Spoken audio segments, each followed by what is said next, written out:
Bismillahirrahmanirrahim. Assalamualaikum warahmatullahi wabarakatuh.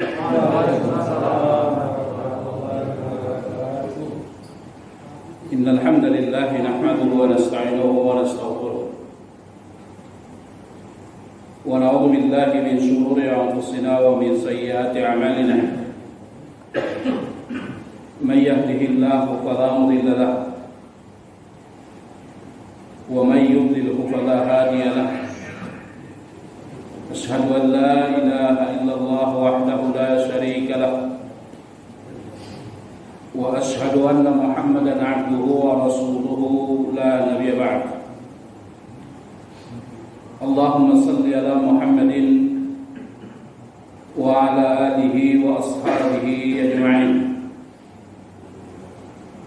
Amma ba'du, kita lanjutkan kembali kajian kita masih dalam pelajaran Asma wa Sifat. Terakhir kita ada di dalam nama Allah yang Maha Agung, yaitu Ar-Rahman. Dan kita sudah pelajari bahwa nama Allah Ar-Rahman itu terulang di dalam Al-Quran sebanyak 57 kali.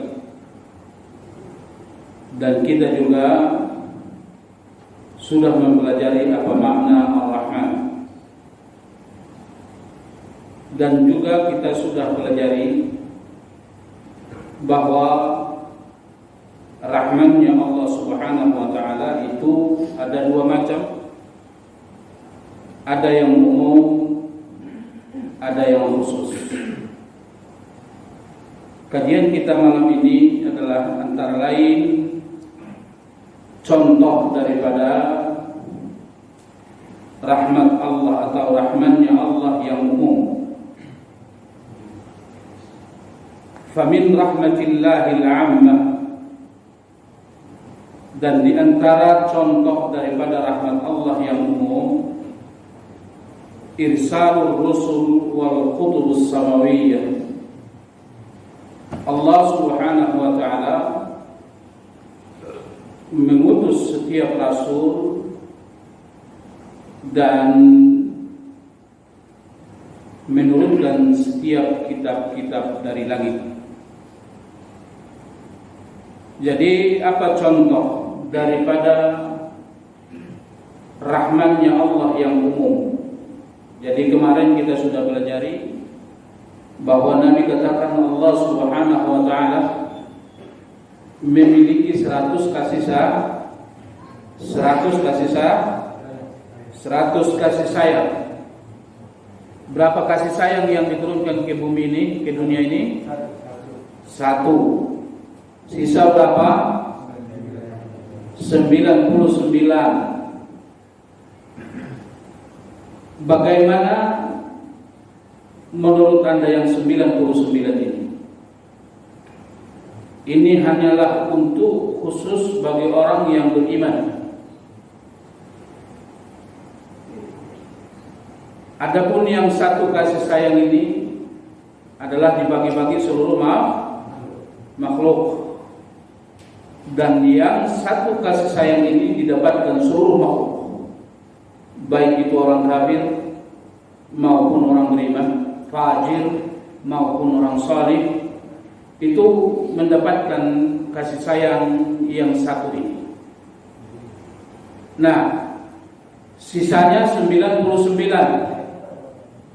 itu adalah hanya untuk bagi orang yang beriman kelak di akhirat. Kenapa 99 kelak di akhirat? Sebagian ulama menunjukkan ini adalah bagaimana menunjukkan besarnya atau dahsyatnya suasana akhirat. Nah, jadi maka dari itu ulama kita katakan, kalau Anda melihat Allah di dunia ini, kalau Anda melihat orang-orang yang beriman di dunia ini, disayangi Allah dengan penuh kasih sayang yang sangat luar biasa. Allah berikan semua apa yang menjadi kebutuhan mereka. Padahal di dunia ini mereka masih memiliki kekuatan. Matanya masih bisa melihat, kakinya bisa berjalan, dua tangannya bisa memegang. Lalu kira-kira bagaimana ketika orang yang beriman itu mati? Maka kasih sayang Allah kepada mereka setelah mereka mati adalah jauh lebih besar ketimbang ketika mereka masih hidup. Nah, ini antara lain menjadi penyebab, dan antara lain yang menjadi penyebabnya kenapa 99 ini Allah berikan pada orang beriman di akhirat, karena dahsyatnya suasana akhirat. Mereka memang benar-benar membutuhkan kasih sayang Allah Subhanahu wa ta'ala. Jadi antara lain bentuk kasih sayang Allah Subhanahu wa ta'ala yang umum kepada makhluk adalah irsalur rusul wal kutub as-samawiyah. Allah Subhanahu wa ta'ala mengutus setiap rasul dan menurunkan kitab-kitab dari langit. Jadi manusia ini tidak bisa hidup dengan baik, tidak bisa hidup dengan selamat, bahagia, kecuali Allah Subhanahu wa ta'ala berikan kepada mereka tuntunan hidup, yaitu wahyu. Maka wahyu itu adalah merupakan surat-surat Allah Subhanahu wa ta'ala yang Dia kirimkan kepada manusia, agar manusia menjadikan ini wahyu sebagai jalan hidup. Dan kalau mereka hidup sesuai dengan wahyu ini, maka mereka akan selamat, bahagia dunia akhirat. Maka Allah katakan dalam Al-Quran, "Faman tabi'a hudaya fala yadhillu wala yashqa." Siapapun yang mengikuti hidayahku tidak akan sesat dan tidak akan celaka. Dalam ayat lain Allah katakan, "Faman tabi'a hudaya fala khaufun 'alaihim wala hum yahzanun." Siapapun yang mengikuti petunjukku, maka tidak ada rasa takut dan tidak ada rasa sedih. Nah, jadi ini antara lain contoh daripada rahmat Allah yang sangat luar biasa. Jadi kalau orang tanya apa sih contoh rahmannya Allah yang paling nomor satu, rahmannya secara umum adalah menurunkan wahyu. Maka dalam Al-Quran ada sebuah surat yang bernama Ar-Rahman, dan Anda perhatikan Allah katakan yang pertama sekali bentuk rahmannya Allah adalah Al-Quran. Ar-Rahman 'allama Al-Quran. Ar-Rahman 'allama Al-Quran. Jadi kalau Allah turunkan Al-Quran tidak ada yang ngajarin, bisa nggak kita? Paham nggak? Nggak paham juga. Nggak paham juga, maka diutuslah setiap rasul. Diutus setiap rasul untuk mengajari kepada kita ayat-ayat Allah Subhanahu wa ta'ala, menjelaskan kepada kita ayat-ayat Allah Subhanahu wa ta'ala, sehingga kita mengerti makna ayat-ayat Allah Subhanahu wa ta'ala. Maka Allah katakan dalam Al-Quran, "Faman tabi'a hudaya fala khaufun 'alaihim wala hum yahzanun." Fala khaufun 'alaihim. Siapa yang mengikuti hidayah, yaitu wahyu, la khaufun 'alaihim, tidak ada takut bagi mereka. Apa maksudnya ini? Takut ketika kapan ini? Takut ketika kematian tiba. Wala hum yahzanun, tidak ada kesedihan. Jemaah sekalian, coba Anda bayangkan kalau kematian itu tiba. Ngeri nggak sih kira-kira? Jangan main-main. Lihat aja jalan raya sana, udah orang mati bolak-balik semua sekarang. Iya kan? hebat, diri kita kuat, fisik kita sekarang, kira-kira kalau mati besok malam 3 hari ke depan kayak apa ini bentuk tubuh kita di kubur?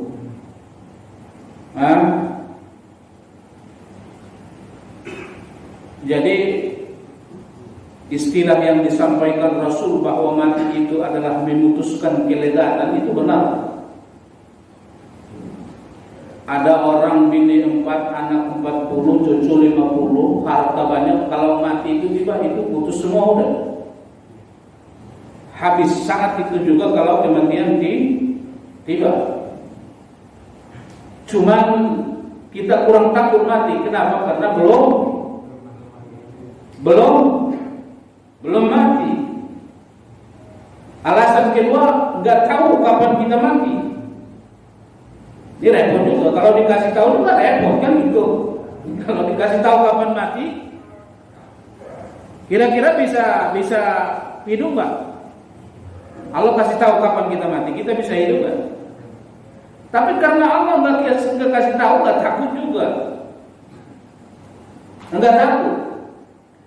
Nah maka ketika kematian itu diyakini, ketika kematian itu diketahui, tidak lagi dilakukan, nah disitulah muncul rasa takut yang sangat luar biasa. Rasa takut yang sangat luar biasa menghadapi kematian, karena tidak diragukan lagi sebentar lagi. Rasa sedih yang sangat luar biasa karena tidak diragukan lagi sebentar lagi di bini mau tinggal, anak mau tinggal, cucu mau tinggal, semua harta mau tinggal. Nah, kapan kondisi itu akan tiba? Ketika ruh ada di kerongkong, ketika ruh ada di kerongkongan, pandangan mata manusia berubah. Dia melihat kematian itu, dia melihat malaikat itu, dia melihat ruhnya, dia melihat surga, dia melihat neraka. Waduh, itu kalau rasa takut saat itu diberikan ketika di dunia, nggak bisa kita hidup. Maka rasa takut yang pernah dialami manusia seperti apapun hebatnya ketika di dunia, itu hanya sedikit saja. Wala nabluwannakum bisyai'in minal khawf, sungguh kami pasti akan uji kalian semua dengan sedikit rasa takut. Rasa takut yang sesungguhnya kapan? Ketika sakarat tiba. Di saat itu kematian tidak lagi diragukan, karena sudah dilihat oleh mata kepala sendiri. Dia sudah melihat malaikat. Sebagaimana yang dikatakan Rasul, malaikat akan turun dengan jumlah yang sangat banyak, lalu mereka mengelilingi calon jenazah ini. Luar biasa. Muncullah rasa takut yang sangat luar biasa, rasa sedih yang sangat luar biasa. Nah ini pertarungan hidup. Siapa yang mengakhiri hidupnya dengan iman, selamanya dia akan semakin baik. Maka dari itu Allah katakan la tamutunna illa wa antum muslimun. La tamutunna illa wa antum muslimun. Jangan sampai kalian mati kecuali dalam keadaan Islam. Maka satu ketika seorang laki-laki datang kepada Ibnu Mas'ud dan dia berkata, wahai Ibnu Mas'ud, laki-laki ini sambil menangis, ayahku baru saja meninggal. Ibnu Mas'ud mengatakan, kenapa engkau menangis? Apakah ayahmu mati dalam keadaan kafir? Tidak, alhamdulillah ayahku mati dalam keadaan Islam. Kalau ayahmu mati dalam keadaan Islam, apa lagi?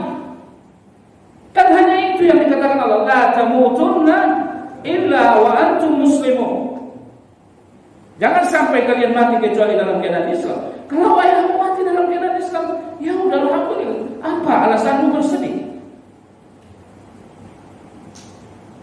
Nah, jemaah sekalian yang insyaallah dirahmati Allah Subhanahu wa taala. Di sini suasana seperti ini, suasana yang sangat menakutkan dan sangat menyedihkan. Kenapa? Karena ini adalah pintu gerbang akhir daripada dunia ini. Ini adalah pintu gerbang akhir dunia. Habis ini masuk pintu gerbang awal akhirat. Nah, di saat kondisi seperti ini, kalau orang tidak berhasil menutup hidupnya dengan muslim, dengan mukmin, maka tidak ada keselamatan bagi dia selama-lamanya. Tidak ada keselamatan bagi dia selama-lamanya. Lalu bagaimana supaya orang bisa menutup hidupnya dalam keadaan mukmin muslim pada saat ini? Pada saat ia mati adalah ketika di dunia dia hidup seperti apa. Kalau dia hidup di dunia ini sesuai dengan tuntunan wahyu, dia beriman kepada Allah, dia beriman kepada Rasul, dan beriman kepada hal-hal yang diperintahkan untuk diimani. Lalu dia beribadah kepada Allah dengan baik, maka dia akan mati dengan muslim. Maka Nabi katakan, seperti apa orang hidup, seperti itu ia akan mati. Seperti apa orang mati, seperti itu ia akan dibangkitkan kelak. Nah, maka dari itu dia kalau hidup selama di dunia terus berupaya untuk hidup sesuai dengan tuntunan wahyu, maka dia akan mati dalam keadaan Islam. Nah, inilah yang dikatakan Allah, faman tabi'a hudaya fala khaufun 'alaihim wa la hum yahzanun. Dalam ayat lain Allah katakan, innal ladzina qalu rabbuna Allah thumma istaqamu tatanazzalu 'alaihimul malaika alla takhafu wa la tahzanu. Orang yang ketika di dunia beriman, dia istiqamah beribadah kepada Allah, Allah akan turunkan kepada dia malaikat untuk mengambil rasa takut dan rasa sedihnya. Kapan itu? Ketika sakarat itu tiba. Ketika sakarat itu tiba,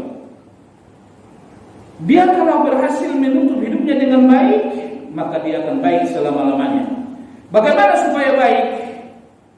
Tidak ada jalan lain kecuali terus-menerus mempelajari Al-Quran. Saya mungkin pernah sampaikan di sini,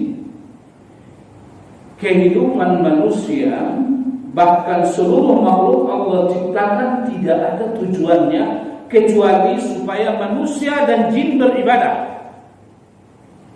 Tidak ada. Enggak ada tujuannya kecuali agar supaya jin dan manusia beribadah. Itulah yang menjadi sebab semua urusan Anda di dunia ini telah ditakdirkan. Semua urusan Anda di dunia ini telah ditakdirkan. Dan itulah yang menjadi sebab Allah turunkan dari langit kitab-kitab. Itulah yang menjadi sebab Allah turunkan Rasul. Itulah yang menjadi sebab Allah ciptakan surga dan neraka. Maka jangan sampai tidak beribadah. Jangan sampai tidak beribadah. Jangan sampai merubah tujuan hidup. Karena tujuan hidup adalah hal yang sangat penting. Jangan menjadikan dunia tujuan hidup.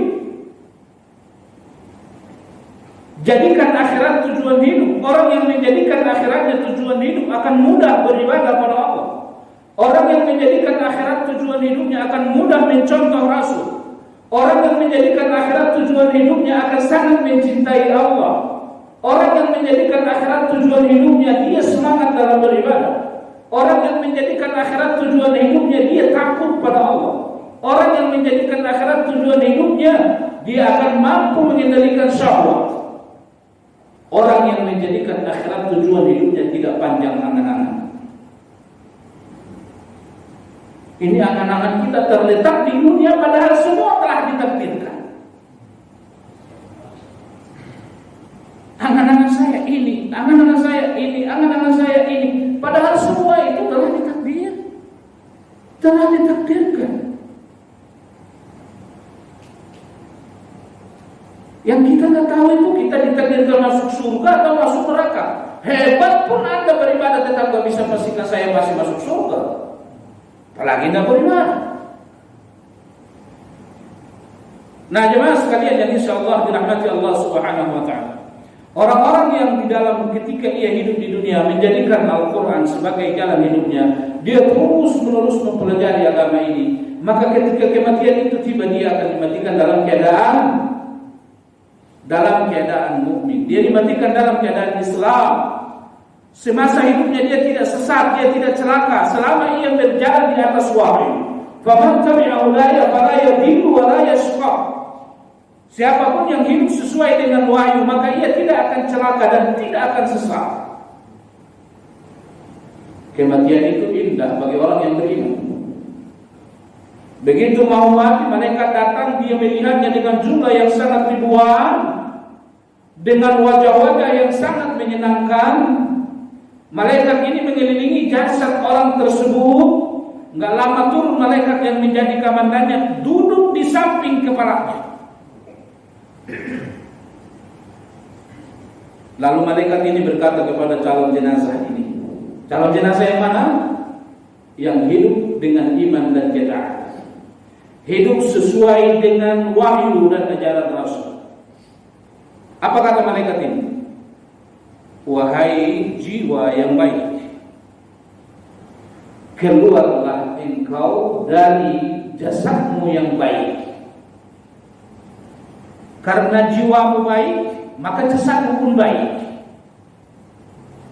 Keluarlah engkau wahai jiwa yang baik dari jasadmu yang baik. Allah telah ridha kepadamu.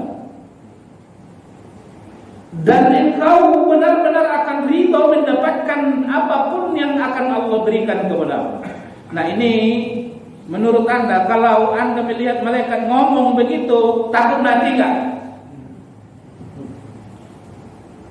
Ini kan kita takut mati, biarpun udah puluhan tahun sholat, udah ada yang ngomong sholat udah diterima dua rakaat. Ya. Nah, ini dilihat langsung dengan mata kepala sendiri. Malaikat itu ngomong dengan dia memiliki wajah yang sangat indah menyenangkan. Anak buahnya ribuan di samping, memegang kain kaban yang mereka bawa dari surga dan wangi-wangian yang mereka bawa dari surga. Ini malaikat ngomong, wahai jiwa yang baik, keluarlah engkau dari fisikmu yang baik. Engkau telah diridhai Allah dan engkau benar-benar akan puas terhadap apa yang hendak Allah berikan padamu setelah kematian ini. Abshiru bil jannah, beri kabar gembira. Beri kabar gembira dia, kata Allah pada malaikat tadi. Perlihatkan apa yang menjadi tempatnya. Malaikat itu bilang, "Si Nuh, dulu sebenarnya tempatmu yang disediakan itu tuh, yang diperlihatkan neraka." Apa dulu yang pertama? Neraka itu. Tapi karena jiwamu jiwa baik, maka fisikmu adalah fisik yang baik. Itu neraka tidak jadi menjadi tempatmu. Yang akan jadi tempatmu itu lihat tuh surga. Abshiru bil jannah. Beri kabar gembira. Bisa nggak dibayangkan bagaimana ia sungguh sangat bahagia setelah ia melihat tempatnya di neraka yang disediakan nggak jadi menjadi tempatnya. Akhirnya diperlihatkan surga yang menjadi tempatnya. Itu yang menjadi tempatnya. Lalu kata Rasulullah, tidak ada yang paling orang ini inginkan saat itu selain kematian itu sendiri. Gimana mau berat ninggalin dunia? Orang di pura aja rumah kecil, dia udah lihat di surga. Orang punya bini satu doang, dia lihat bidadari di sana nunggu puluhan. Subhanallah. Kita kalau tahu itu surga, luar biasa semangat dalam beribadah. Semua kenikmatan-kenikmatan yang Anda dengarkan tentang surga itu adalah hanya untaian kata supaya Anda paham bagaimana nikmatnya surga. Adapun kenikmatan yang sesungguhnya tidak pernah terlintas dalam hati manusia. Itulah yang Allah akan perlihatkan ketika sakarat tiba. Kalau sekarang kita mikir nih, kalau gue mati gimana bini saya? Dia mau kawin sama siapa? Ada nggak sih istilah itu? Allah perlihatkan kepada Anda istana Anda di surga. Di dalam istana itu 70 kamar, setiap kamar 70 tempat tidur. Setiap tempat tidur ada bidadari. Pernah sahabat bertanya kepada Rasul, ini bukan porno? Itu kalau banyak bini begitu, kekuatan kayak model sekarang gimana ya Rasulullah? Kata Rasulullah, kekuatan orang penduduk surga adalah kekuatan 100 laki-laki. Kalau Anda memeluk satu bidadari, Anda tidak akan bosan dengan pelukannya 70 tahun. Kok 70 tahun ada batas? Karena ada yang lain. Ya, ini dunia nggak ada apa-apanya. Lau kanat dunia tusawi indallah janaha ba'udatin lama rasakallahu kafiran walau syurbatan. Kalau seandainya dunia ini ada nilainya dengan sehelai sayap lalat saja dibanding dengan surga yang akan Allah berikan pada orang yang beriman, Allah tidak akan berikan di dunia ini orang kafir walaupun setetes air. Tapi Anda lihat orang kafir itu memiliki kekayaan, padahal mereka kafir. Lalu kalau begitu, ini menunjukkan bagaimana dunia tidak punya arti sama sekali dibanding dengan surga. Nah, jemaah sekalian yang insyaallah dirahmati Allah Subhanahu wa taala. Maka ingat-ingat itu surga, terus belajar itu akhirat apa. Kalau Anda mengerti akhirat, maka tujuan Anda hanya akan menjadi akhirat. Seberat apapun kehidupan dunia akan ringan. Ini kan gak punya duit dikit, teriak itu adalah karena memang tujuannya dunia. Iya kan? Kalau tujuan kita adalah akhirat, maka dunia ini sangat mudah untuk dilewati. Miskin habis-habisan, biarin, besok mati kali itu. Iya kan? Kalau udah mati jangan miskin lagi. Nah, keluarlah engkau dari jasadmu yang baik, wahai ruh yang baik. Subhanallah, kata Nabi, ini ruh keluar. Begitu dia keluar, langsung ditangkap malaikat-malaikat yang sangat banyak tadi jumlahnya. Mereka tidak membiarkannya sekejap saja, kata Rasul. Lalu dia dibalut oleh malaikat itu dengan kain yang mereka bawa dari surga. Lalu mereka memberikan wangi-wangian kepadanya. Jasadnya diurus saudara dan sahabatnya yang beriman. Dia diurus oleh malaikat-malaikat rahmat. Lalu malaikat rahmat ini menciumnya karena harum yang sangat luar biasa. Jadi sholat itu harum, Pak. Dosa itu bau. Itu begitu keluar ruh itu sangat mudah, sangat harum. Malaikat itu gemas, sangat mencintainya, menciuminya. Mereka membawanya ke lapisan langit yang pertama, lalu diketuk. Malaikat yang ada di langit pertama bertanya, siapa yang datang? Sianu bin Sianu. Oh, dia adalah orang yang beriman. Innal abrara lafi, gimana ayatnya? Illiyin wa ma adraka ma illiyun kitabun marqum yashhaduhu muqarrabun. Begitu Anda dibawa melewati lapisan-lapisan langit, malaikat yang di langit pertama bertanya, ini yang datang siapa nih? Si Anu bin Sianu. Dia orang baik, dia orang rajin salat. Yashhaduhu muqarrabun. Dia disaksikan malaikat-malaikat yang didekatkan oleh Allah bahwa dia orang baik. Sampai melewati lapisan-lapisan langit, sampai langit yang ketujuh. Setiap dia melewati lapisan langit, disambut malaikat yang ada di situ, sampai melewati lapisan langit yang ketujuh kepada sebuah tempat yang bernama Illiyin. Lalu setelah sampai di situ, kalau tulis namanya dan taruh di sini semua catatan namanya, ditulis namanya, ditaruh di situ catatan namanya, kata Allah. Kembalikan dia ke bumi. Aku ciptakan dia dari bumi, aku akan kembalikan dia di situ dan aku akan bangkitkan dari bumi. Ini ruh pun kembali dan dia melihat proses jenazahnya dilakukan oleh saudaranya. Kata Rasulullah, apa kata roh ini? Qaddimuni, qaddimuni, qaddimuni. Tolong segerakan mandikan saya, segerakan kapanin saya, segerakan kuburan saya. Setelah ia dimasukkan ke dalam kubur, faja'al malakan, datang dua malaikat, fayaq'udani, dua malaikat itu mendudukkan jenazah itu. Subhanallah. Malaikat yang dua itu malaikat apa?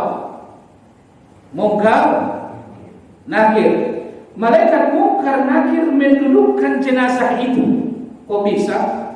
Apa sulitnya bagi Allah? Anda dulu nggak ada jadi ada. Masa begitu ada sulit bagi Allah? Didudukkan dua malaikat itu, lalu malaikat itu bertanya, Man Rabbuka? Siapa Rabb?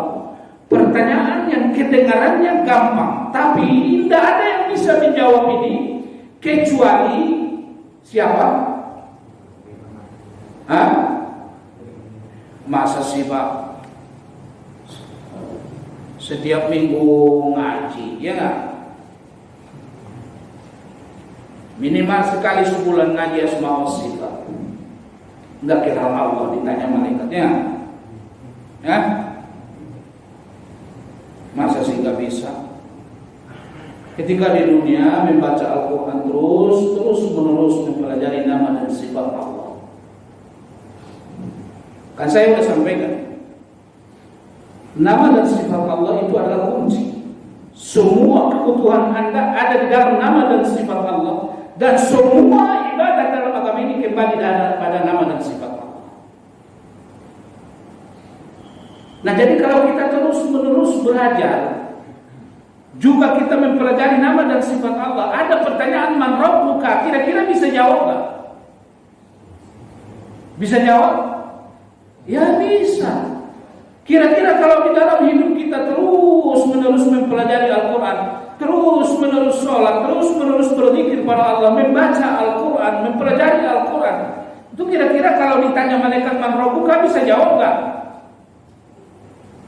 Bisa. Mana mungkin yang gak pernah sholat sana yang bisa jawab, Pak? Yang gak pernah belajar itu bisa jawab? Gak mungkin. Yang akan bisa menjawab itu adalah siapa yang ketika di dunia terus mengenal Allah, terus menerus berupaya memahami Allah, terus menerus mentauhidkan Allah, terus menerus beribadah kepada Allah. Lalu ditanya, Man hadzal rasul? Siapa laki-laki ini? Maksudnya siapa? Rasul. Dia mengatakan dia adalah Rasulullah sallallahu alaihi wasallam, Muhammad sallallahu alaihi wasallam. Gimana mungkin enggak bisa dijawab? Selama hidupnya dia terus belajar hadis-hadis Rasul. Dia salat seperti apa yang dikatakan Rasul. Dia puasa seperti apa yang dikatakan Rasul. Dia bisa jawab. Pertanyaan ketiga apa? Ma ilmuka? Ma ilmuka? Atau ma dinuka? Apa ilmumu? Apa agamamu? Apa jawabnya? Anzalallahu kitaban qara'tuhu wa tadabbartuhu wa 'amiltu bihi. Ilmuku, agamaku, Allah turunkan kitab, aku baca, aku pelajari, aku amalkan. Amal fajir, adapun orang-orang yang pendurhaka, kata Rasulullah, ketika ditanya ma'ilmuka, dia mengatakan wah, la adri. Yaqulun nas, sami'tu an-nas yaqulun wa aqulu ma yaqulun. Waduh, saya enggak tahu. Cuman ketika orang ngomong, saya ngomong begitu. Saya enggak tahu. Apa kata mereka dulu? Wala talaita wa ma talaita. Bagaimana mungkin kau tahu sementara engkau tidak pernah mempelajari wahyu yang diturunkan Allah, sementara engkau tidak pernah mempelajari ajaran-ajaran Rasulullah? Bagaimana kau tahu? Kata mereka. La taraita wa ma taraita. Enggak mungkin engkau tahu karena engkau memang tidak pernah mempelajarinya. Jadi akan selamat kita ketika keluar dari dunia ini, ketika sakarat husnul khatimah, dan akan selamat kita ketika ada di gerbang akhirat, yaitu ketika pertanyaan di kubur, apabila kita hidup sesuai dengan Al-Quran dan hidup dengan tuntunan Rasulullah Sallallahu Alaihi Wasallam. Maka dari itu, apa bentuk kasih sayang Allah yang paling tinggi secara umum adalah yang pertama, irsalur rusul wal kutubus samawiyah. Allah Subhanahu wa taala mengutus rasul-rasul dan menurunkan kitab-kitab dari langit. Maka dari itu, kalau Anda ingin mendapatkan rahmat yang nomor satu ini, teruslah belajar Al-Quran dan hadis-hadis Rasulullah Sallallahu Alaihi Wasallam. Ketika ini Anda pelajari, Anda lakukan, maka Anda akan mendapatkan banyak rahmat dunia akhirat. Karena yang dua ini adalah pintu awal terbesar rahmat Allah Subhanahu wa ta'ala. Kita lanjutkan dikit lagi. Nanti di rumah perhatikan surah Al-A'raf ayat 156 sama 157. Allah Subhanahu wa ta'ala katakan, wa rahmati wasi'at kulla syai' fasa'aktubuha lilladhina yattaquna wa yu'tuna az-zakata walladhina hum biayatina yuqinun. Alladhina yattabi'una ar-rasula an-nabiyya al-ummi alladhi yajidunahu maktuban 'indahum fit tawrati wal injil ya'muruhum bil ma'ruf wa yanhahum 'anil munkar wa yuhillu lahum at-tayyibat wa yuharrimu 'alayhim al-khabithat wa yad'u 'anhum israhum wal aghlal allati kanat 'alayhim falladhina amanu bihi wa 'azzaruhu wa nasaruhu wattaba'u an-nura alladhi unzila ma'ahu ulaika humul muflihun. Nanti di rumah perhatikan penafsiran ayat ini. Wa rahmati wasi'at kulla syai'. Rahmatku mencakup segala sesuatu. Segala sesuatu kedapatan rahmat Allah. Kemanapun Anda arahkan mata Anda akan pasti lihat rahmat Allah, tidak pernah putus. Ya, kemanapun arah pandangan kita arahkan, maka pasti kita akan menemukan rahmat Allah.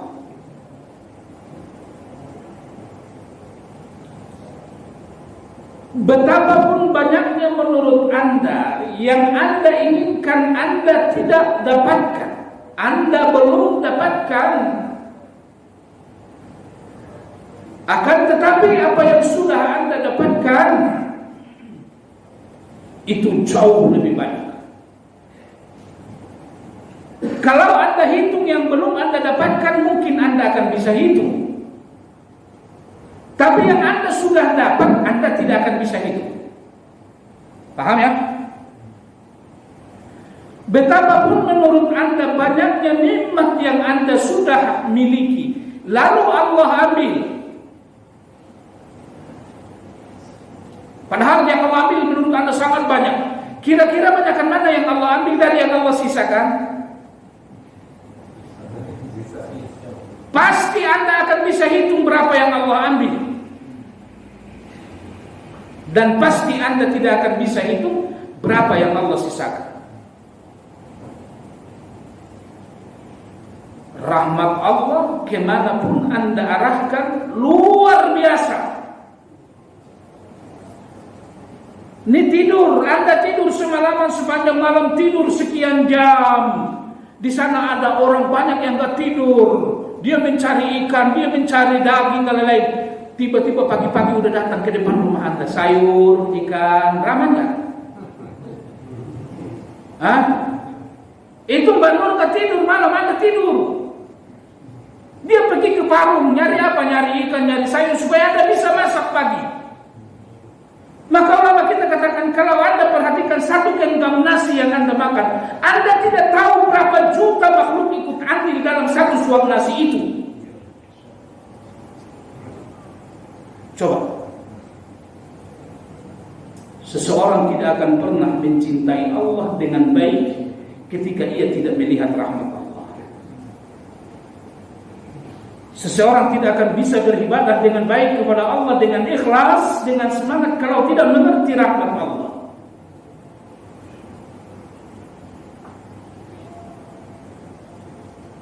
Ibrahim ada di dalam api, dia menemukan rahmat Allah. Yunus ada di perut ikan, dia menemukan rahmat Allah.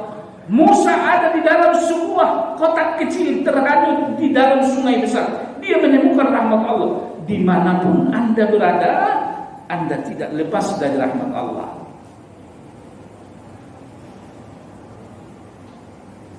Maka Allah katakan, wa rahmati wasi'at kulla syai'. Rahmatku itu mencakup segala sesuatu. Syaitan ngomong, ana minasyai'. Saya bagian dari sesuatu itu, kata syaitan. Itu syaitan, Pak. Jadi dapat enggak syaitan rahmat itu? Dapat enggak dia? Dapat. Karena dia adalah bagian dari sesuatu itu. Wa kullu syai'in wa rahmati wasi'at kulla syai'. Rahmatku itu meliputi segala sesuatu. Iblis ngomong, saya dapat dong karena saya adalah bagian dari sesuatu itu. Lalu apa kata Allah Subhanahu wa taala, fasa'aktubuha lil ladzina yattaqun wa yutuna zakah. Dan rahmatku itu aku akan berikan kepada orang yang bertakwa dan orang yang memberikan zakat. Mereka ikut kepada Rasul yang diutus pada mereka. Ahlu kitab mengatakan, kami juga ikut dong. Lalu di ayat berikutnya Allah katakan, alladzina yattabi'una ar-rasulan nabiyyal ummi. Mereka mengikuti Rasul yang ummi, alladzi yajidunahu maktuban indahum fit Taurat wal Injil, yang dia diceritakan di dalam kitab mereka Taurat dan Injil. Udah, angkat tangan. Gak ada yang ikut kecuali umat Muhammad yang beriman. Maka rahmat Allah yang paling besar adalah Al-Quran dan diutusnya Rasul. Saudaraku sekalian, Anda ingin mendapatkan rahmat? Rahmat berikutnya sampai kelak di surga, dan inti daripada rahmat yang paling tinggi adalah dukhulul jannah. Anda tidak sampai ke surga itu kecuali dengan dua hal ini. Jangan pernah ragu, semua kehidupan Anda telah ditakdirkan. Tugas Anda di dunia ini, jangan pernah berhenti belajar, mempelajari Al-Quran dan Sunnah supaya Anda mendapatkan banyak rahmat. Antara lain rahmat Allah, induk rahmat Allah Subhanahu wa ta'ala adalah Allah Subhanahu wa ta'ala memberikan kepada manusia dan makhluk-makhluk lain syahwat, sehingga dengan syahwat itu mereka bisa berkembang. Orang bilang hebat-hebat sekarang ilmuwan orang-orang ilmuwan hebat-hebat banget bisa bikin robot. Enggak hebat, enggak punya syahwat, Pak. Enggak punya syahwat, sehingga dia tidak bisa berkembang. Dia tidak bisa berkembang karena tidak punya syahwat. Anda punya syahwat. Zuyyina lin-nasi hubbus syahwat minan nisa wal banin wal qanatiril muqantara minadh dhahabi wal fiddah wal khayl, sampai akhir ayat. Luar biasa ya, Pak ya. Dengan syahwat kita bisa nikmat di dunia ini. Lihatin deh, baru kecil kita belum banyak syahwat ya Pak ya. Hah? Semakin besar syahwat semakin tumbuh. Pertama syahwat sama siapa? Sama lawan jenis.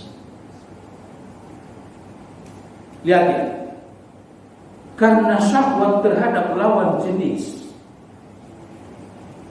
sehingga kadang bahkan kita lihat kecintaan kita kepada lawan jenis kita, istri kita, lebih besar pada orang tua kita. Benar tak? Bini Anda, bini saya, dilahirkan ibunya, dikasih makan ayahnya puluhan tahun. Berapa tahun, Pak? Puluhan, 20, 25 tahun, 30 tahun dikasih makan, di sekolah, dikasih uang jajan. Begitu ketemu Anda, enggak ada ragunya dia tinggalin ayah sama ibunya. Ragu enggak dia? Enggak ragu. Dia lebih memilih Anda. Anda juga begitu. Lihat manusia ini, puluhan tahun dia ada dalam dekapan orang tuanya, tapi setelah ia menemukan syahwatnya, ia menemukan lawan jenisnya, semakin jauh dia dari orang tuanya. Kenapa? Karena memang itu adalah rahmat Allah. Wa min ayatihi an khalaqa lakum min anfusikum azwaja litaskunu ilaiha wa ja'ala bainakum mawaddatan wa rahmah. Ketika ketemu sama bini, udah, lu tinggalin ibu lu, gua tinggalin ibu gua, kita pergi pulang. Ya, nggak ada ragunya sedikit pun. Dapat gaji dia kasih ke siapa? Sama istri. Tapi memang ini adalah awal rahmat. Begitu kita menikah, muncul banyak cinta, muncul banyak rahmat. Ya nggak? Begitu menikah, bini ngomong, gua udah hamil Pak, tuh enak banget. Kemana-mana ketemu sama teman, siapapun temannya cerita bininya hamil. Ya kan?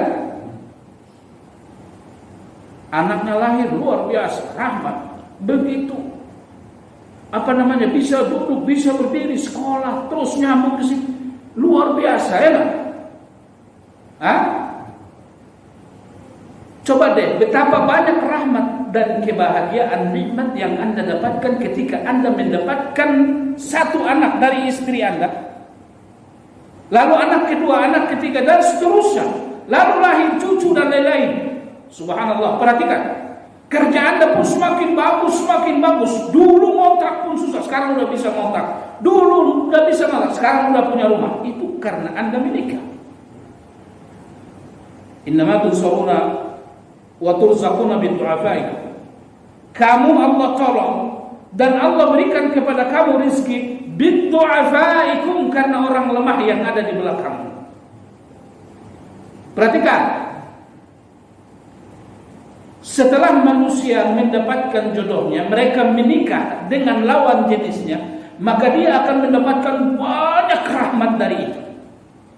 Akan banyak muncul cinta, akan banyak muncul kasih sayang, akan banyak muncul keberkahan dan lain-lain. Inilah antara lain contoh rahmat Allah Subhanahu wa ta'ala. Insyaallah kita lanjutkan pada kesempatan datang, contoh-contoh rahmat Allah Subhanahu wa ta'ala yang umum. Ada pertanyaan? Ya.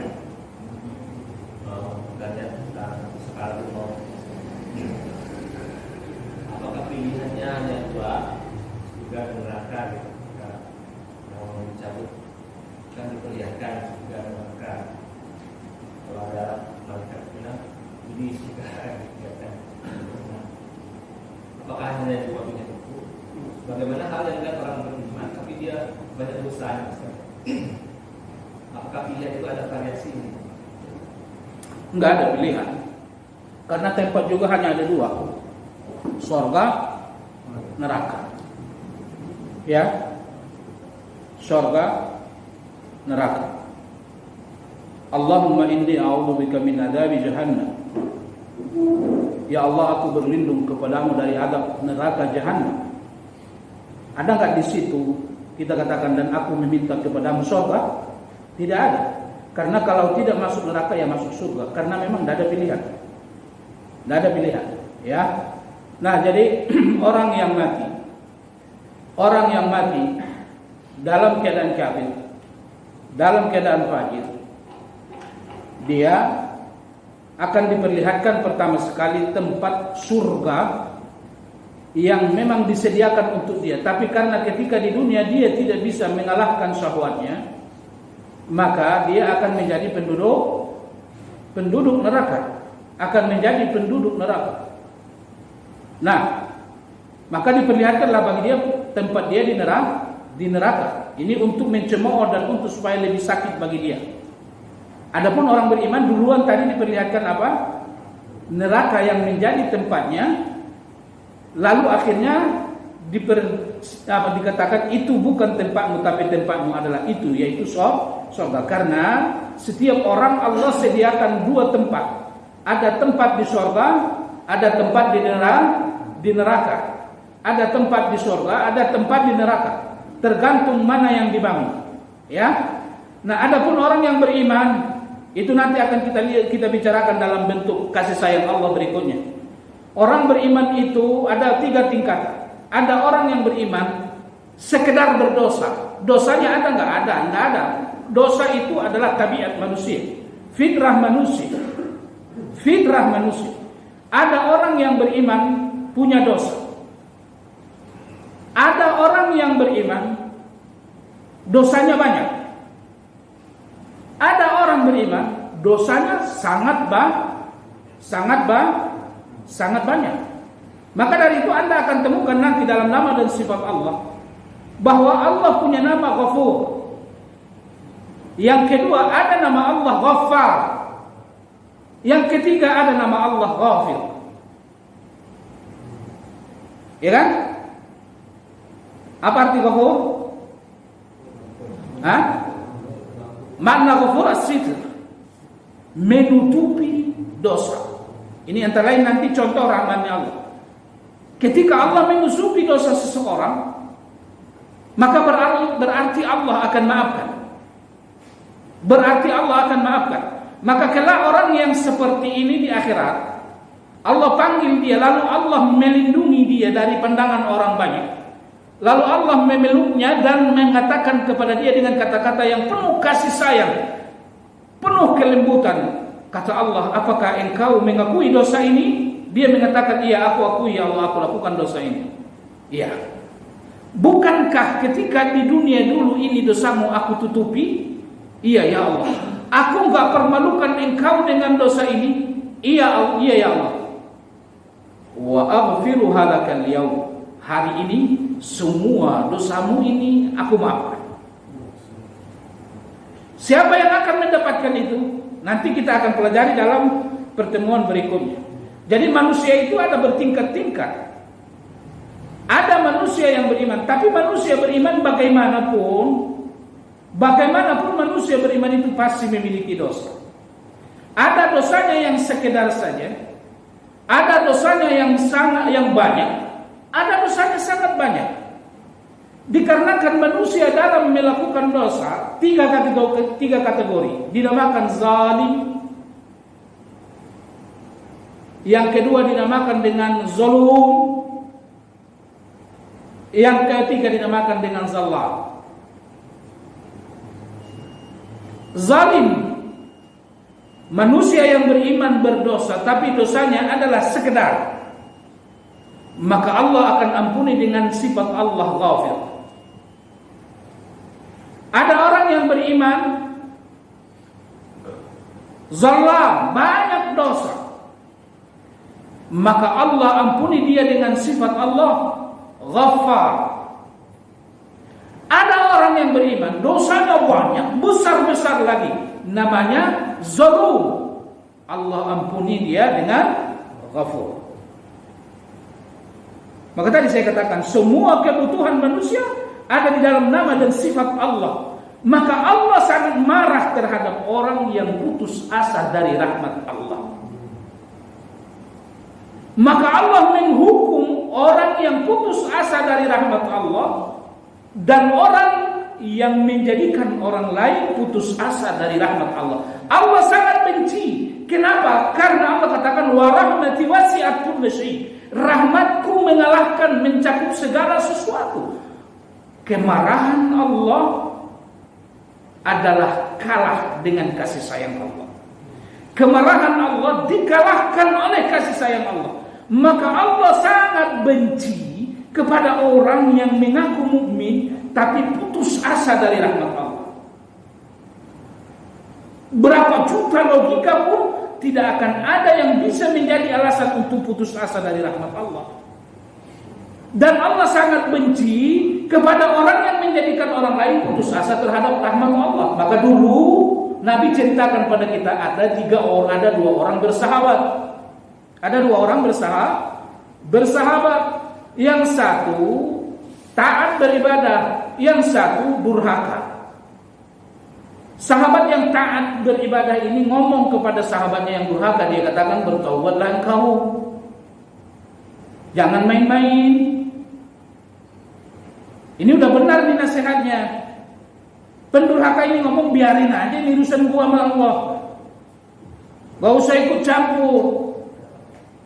Ketemu yang kedua kali, ini mengatakan juga kepada yang pendosa itu, bertaubatlah engkau. Sampai 3 kali, akhirnya dia kesal juga. Kamu tidak akan diampuni Allah, kamu tidak akan masuk surga. Langsung Allah matikan mereka berdua. Langsung Allah matikan mereka berdua. Rasul yang ngomong. Begitu mereka mati berdua, Allah katakan kepada ini orang yang salih, siapa yang ngomong pada kamu bahwa dia tidak aku ampuni?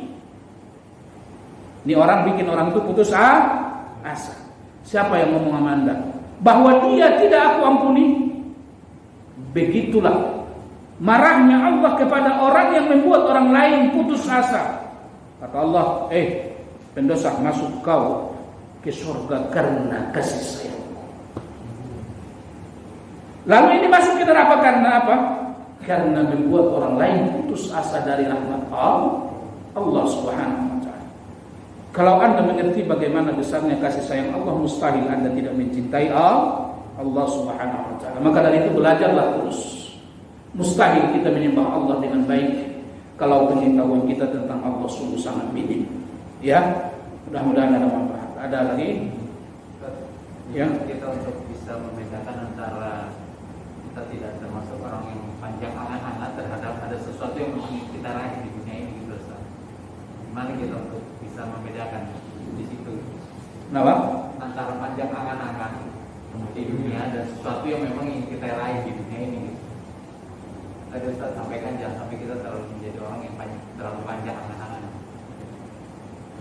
Ihris ala ma yanfa'uka wa la ta'jaz. Nabi katakan al-mu'minun qawiyyun khairun wa ahabbu ila Allah minal mu'minid dha'if. Orang yang imannya kuat adalah jauh lebih baik dari orang yang beriman yang imannya lemah. Wa fi kullin khair, dua-duanya sama-sama baik. Orang yang beriman kuat ya lebih baik. Tapi ada orang enggak kuat imannya tapi dia orang beriman, ya bagaimanapun dia jauh lebih baik dari orang kafir. Ihris salama yanfa'uka wa la ta'jaz. Setiap segala sesuatu yang menurut engkau bermanfaat bagimu, apabila menurut engkau itu adalah bermanfaat bagimu, baik itu di dunia maupun di akhirat, lakukan dengan semangat dan maksimal. Ini ukuran angan-angan.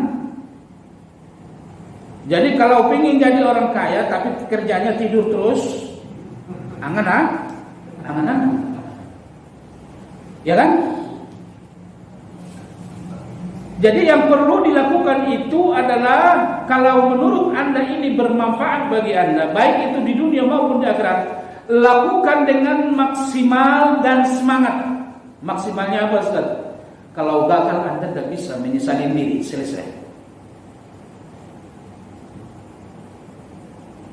Itu angan-angankah namanya? Bukan. Itulah sikap orang yang beriman. Karena kita itu hanya diperintahkan melakukan ikhtiar, adapun hasilnya Allah sudah tentukan. Antara lain pelajaran yang berharga dalam kisah Ibrahim, Hajar dan anaknya Ismail, Ketika Ibrahim meninggalkan Hajar dan Ismail di Ka'bah, maka mereka kehabisan makanan dan minuman. Lalu apa yang dilakukan oleh Hajar? Yang dilakukan oleh Hajar adalah berikhtiar mencari minuman, lari antara Safa dan Marwah. Di mana dia lari? Antara Safa dan Marwah. Apakah ada yang ditakdirkan rezeki untuk dia? Ada. Ternyata air yang ditakdirkan untuk dia itu bukan antara Safa dan Marwah. Logikanya memang di situ. Air itu akan Anda dapatkan di lembah gunung. Kan itu tempat air. Maka dia berlari antara Safa dan Marwah. Ini ikhtiar yang dia lakukan. Dia lari di antara Safa dan Marwah. Secara tabiatnya memang ini ikhtiar sudah benar.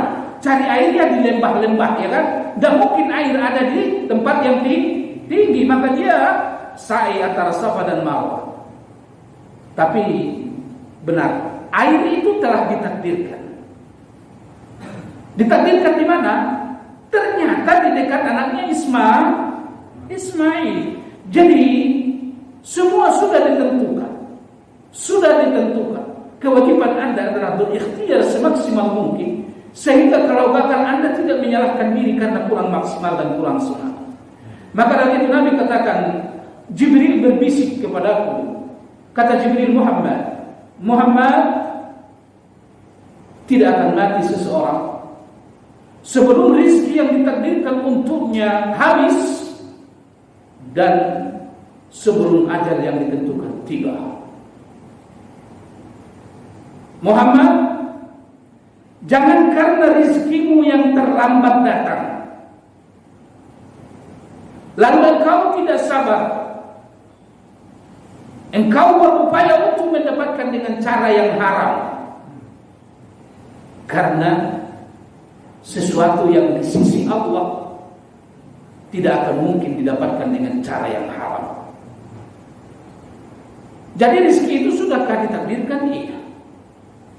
Lalu kenapa wajib berikhtiar? Allah ingin melihat Anda melakukan ikhtiar apa. Allah ingin melihat apakah Anda orang yang beriman kepada takdir. Allah ingin melihat Anda apakah Anda orang yang beriman kepada Allah. Jadi supaya saya ini tidak dinamakan orang yang panjang angan-angan apa? Ya, lakukanlah apa yang menurut engkau bermanfaat bagimu di dunia dan di akhirat dengan maksimal dan semangat. Ya. Akan tetapi antara lain yang dimaksud dilarang di sini panjang angan-angan, yaitu dia merubah tujuan hidupnya adalah dunia. Angan-angannya hanya dunia. Karena memang tabiatnya juga begitu manusia. Kalau ditanya manusia, anak-anak Anda apa? Ya 5 tahun ke depan punya rumah lah. Besok kasar dia mati. Selalu angan-angannya lebih panjang dari sisa usianya. Nah, jadi angan-angan yang panjang terhadap dunia ini akan membuat lemah beribadah kepada Allah Subhanahu wa taala. Maka dari itu Nabi katakan, man kana fid dunya hammahu ja'alallahu faqrahu fi 'ainaihi. Siapa yang menjadikan dunia ini sebagai angan-angannya, sebagai tujuan hidupnya, Allah jadikan dua matanya miskin.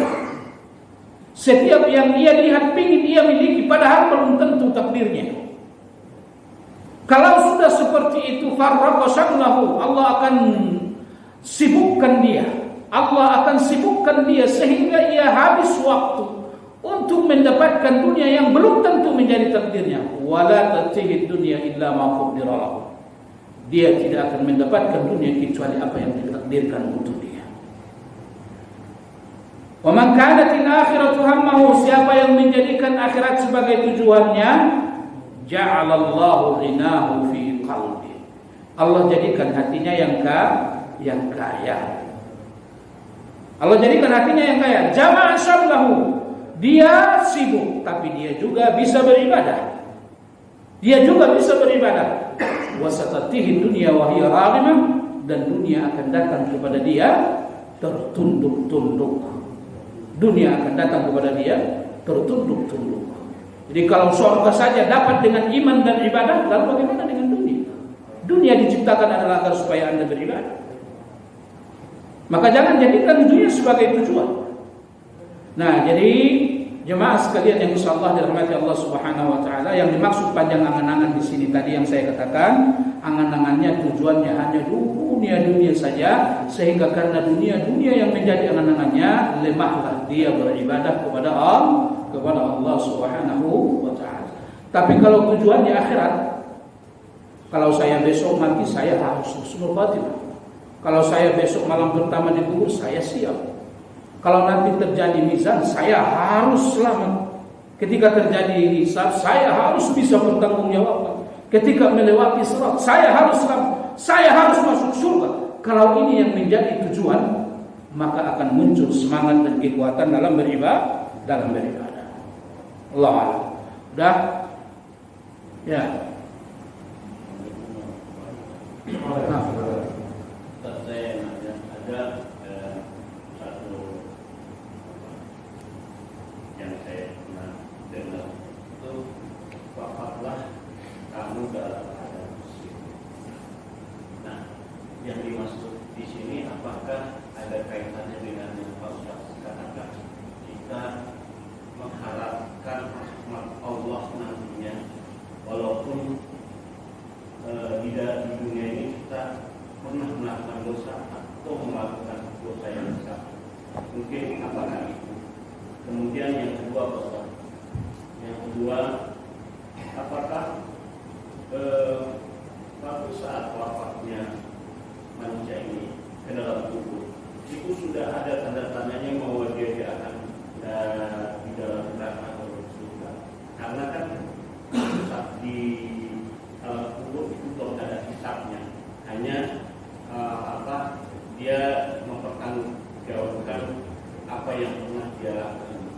Mungkin itu mau bicara dan jelas. Iya, yang dimaksud wafatlah engkau dalam keadaan muslim, artinya adalah jangan sampai mati kecuali dalam keadaan Islam. Ahlus sunnah wal jamaah meyakini bahwa setiap orang yang mati dalam keadaan iman dan Islam, akhirnya pasti diampuni Allah Subhanahu wa taala. Akhirnya adalah pasti akan masuk ke dalam surga. Maka dari itu hati-hati. Penilaian kita itu bukan sekarang. Penilaian kita adalah di saat kematian. Kalau Allah kasih Bapak usia 2 tahun lagi, maka di akhir 2 tahun ini nanti yang akan menjadi penentu. Ya. Dan ini adalah rahmat Allah. Setiap segala sesuatu dinilai Allah adalah bagaimana ia berakhir, bukan berawal. Nah, maka dari itu sisa usia ini sangat berharga. Bagi yang berdosa bertaubat, bagi yang melakukan amal saleh adalah kesempatan untuk melakukan amal saleh. Nah, maka dari itu, apa tanda-tandanya orang itu? Adalah orang yang akan masuk surga. Dia akan menjadi husnul khotimah. Di kubur dia akan ada di dalam taman-taman surga. Jawabnya adalah dia kita lihat selalu istiqamah beribadah kepada Allah. Dimudahkan dia dalam beribadah kepada Allah. Mudah bagi dia salat, mudah bagi dia ngaji dan lain-lain. Ya.